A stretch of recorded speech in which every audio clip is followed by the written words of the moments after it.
does not glide at all.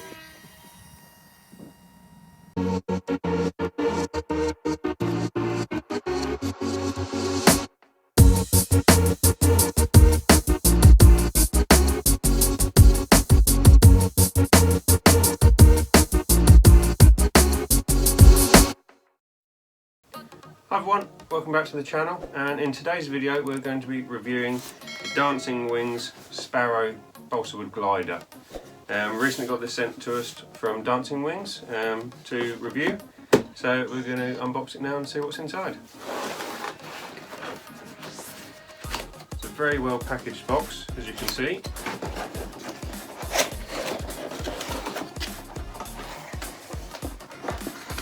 And here you can see it's very well presented, everything in separate bags.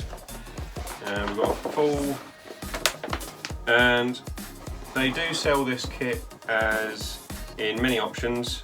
Either that is just the kit itself, or with a few electrical parts, or with all the electrical parts including a transmitter and receiver from Dancing Wings. We got it just with the motor and servos and ESC with a prop, because we have our own transmitter and receiver system to put in it, Spectrum system. So there's all the bits. Got 3 micro servos, a small prop, which is a 3" by 1.6 pitch prop, and we've got a tiny brushless motor, so 3800 kV. It's a 1100/06 brushless motor, and we have a 5 amp 2 cell LiPo brushless ESC. Okay, it also comes with a pack of stickers for the plane and some sanding pad there for just sanding the edges down if they're a bit rough coming out of the mould. And here we have all the laser cut balsa pieces ready to be popped out and start building. So here we see on the instructions it has a wingspan of 620mm and a fuselage length of 550mm, and the flying weight is around 80 to 90 grams. It's a nice lightweight model. It's a 4-channel system, so it's got motor, ailerons, elevator and rudder. It is optional to have the motor on it or not. It gives you the option in the instructions. But since we are a remote control model YouTube channel, we are going to have it fully electrified to fly. Now, this kit, it says it can run on a 2-cell battery, and it recommends around 150 mAh. We have these single pencil 1-cell 300 LiPo batteries, so we're going to try and run 2 of them in linear in the model as long as they'll fit, because we haven't got any small 2-cell LiPo. Now, this is a micro, this does run on micro servos, so you would need a micro receiver that runs on low voltage. And this is a Spectrum AR6300 DSM2 transmitter, so it will run on this older Spectrum DX5E. You can get new DSMX micro receivers from Spectrum or any other company that would run on the DX8, for example, but we're just going to run it through that. That'll run fine. Okay, so we're going to start building it now. Okay, so we've moved all the electric parts to one side, so now we're going to start unpackaging these laser cut parts.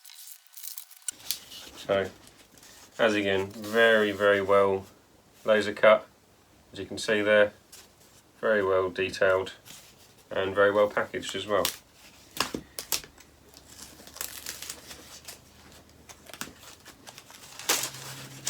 Now, as we understand, this is a new kit that Dancing Wings has just produced, so we're very fortunate for them to want to send it to us to review. So there we have some control horns and some strengthening parts there to be put into the model that are made out of thin ply. There we have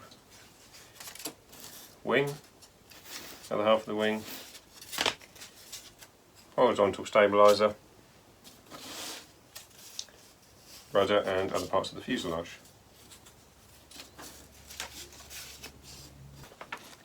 Now it's good to point out these instructions are very, very clear and understandable. Lots of pictures and written instructions as well, so it should be really nice and simple to follow. So we'll see how we get on with that. So I'm going to start popping them out and start assembling, so I'll see you soon. Okay, so here's the build process complete. All together, went together really well. I'd give the build about 4 out of 5. The instructions in the book were really easy to understand and follow. A couple of bits a bit more difficult to follow, obviously because the company is Chinese, so the translation is a bit rough here and there, but it's quite easy because there's lots of pictures, so you get the gist of it. The only issues I had were because I'm running the option with the brushless motor. You can run this as just a free flight glider or with the powered brushless motor on the back. Because it is brushless, it has a brushless ESC which is quite big and it takes up a lot of room in the battery bay. And speaking of battery, we had a hell of a time trying to find a battery that would fit. As you can see, there is really not a lot of space in the battery bay. They recommend a 2-cell 150 milliamp battery, which is exactly what that is, but even that is very, very snug in the battery bay there. And the more obvious problem I had was the receiver wouldn't fit in the fuselage.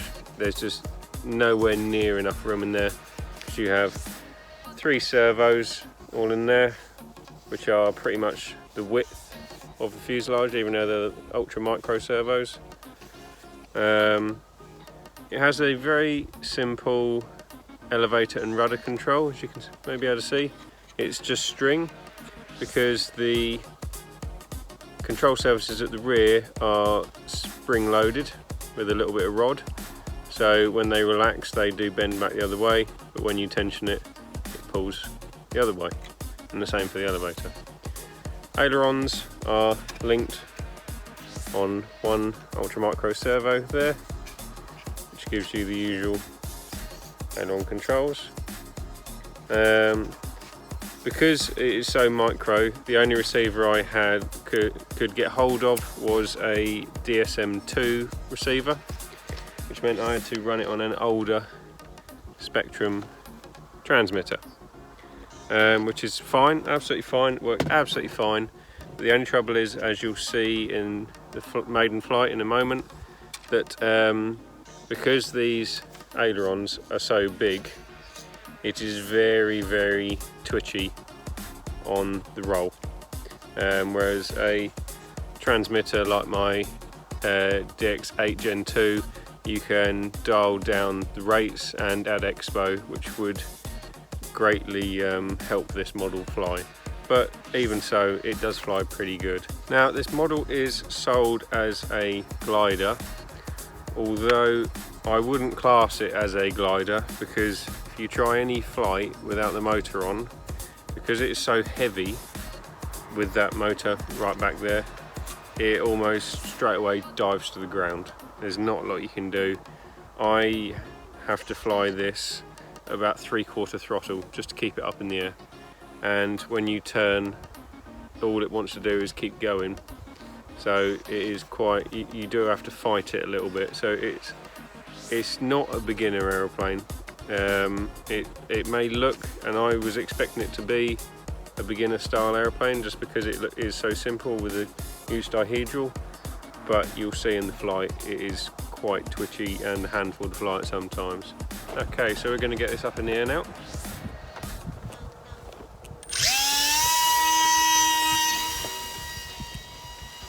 As you can see already, very twitchy. So much aileron control, quite uncontrollable at times.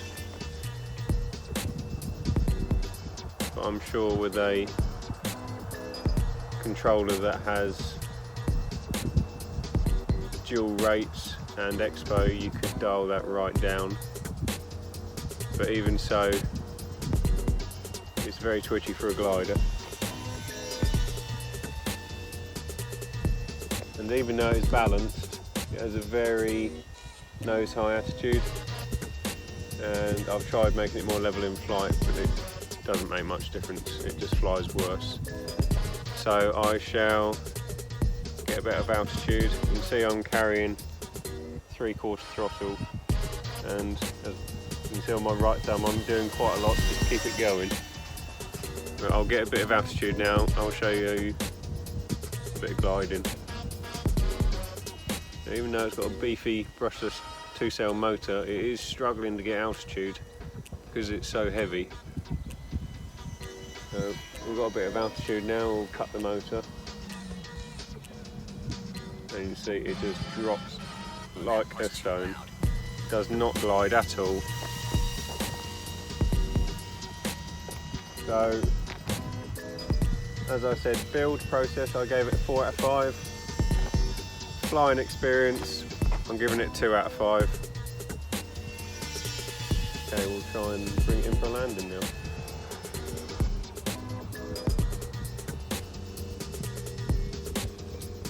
Or not. Walk of shame. So there we are, there's a review of the Sparrow. I'd give the whole aircraft 2 out of 5.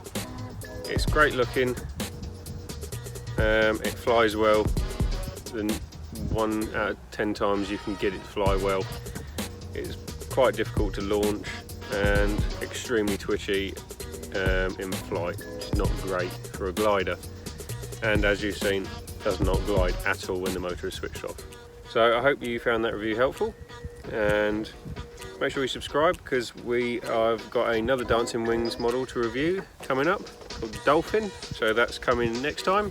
So make sure you like the video and we'll see you next time.